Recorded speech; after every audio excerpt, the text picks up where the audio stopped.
I've taught in Chelsea for 28 years, knew of the Hampshire School but never actually knew where it was, but then discovered that it was here in this beautiful building. So I felt in a way stars had aligned, and in a sense that I had a classroom the size of this, which was a library, a school that was in a library originally, and that it was mine in a way to do with what I wished, because I was asked, well, here's the Hampshire School and your job is to remind the world again a little bit about what makes the Hampshire School what it is. I learnt a little bit about Mrs. Hampshire, who set up the school. She was a dance teacher. And in a sense I thought, oh, I understand her if she was a dance teacher. Performance is so important. So that was one thing that made a lot of sense to me. Then meeting her daughter, Susan Hampshire, who was the first child to go to school here. I asked Susan, why did she open a school? Well, she wanted to teach me to read, she said. And people had told her that her daughter would never learn to read. And she said to the boys and girls here, whatever you do, boys and girls, work hard.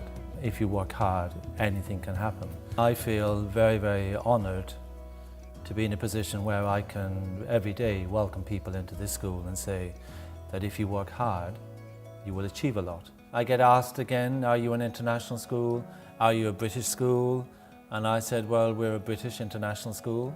Our world is truly global. It's a word that we have to truly accept, that it is all around us. It's a phenomenally powerfully positive thing. The Hampshire School today is part of the GEMS group. They support the professional development of teachers in every way that they feel it's needed to ensure that our teachers are always very well trained, constantly having opportunity to be professionally developed. And in that way they challenge me to be progressive, forward-thinking in how I teach. We have what's called the secret to learning, and that strategy is in all our classrooms, and that talks very, very clearly about how to help our children to be independent, to be good negotiators, to think about how to reflect, to be creative and to come up with solutions.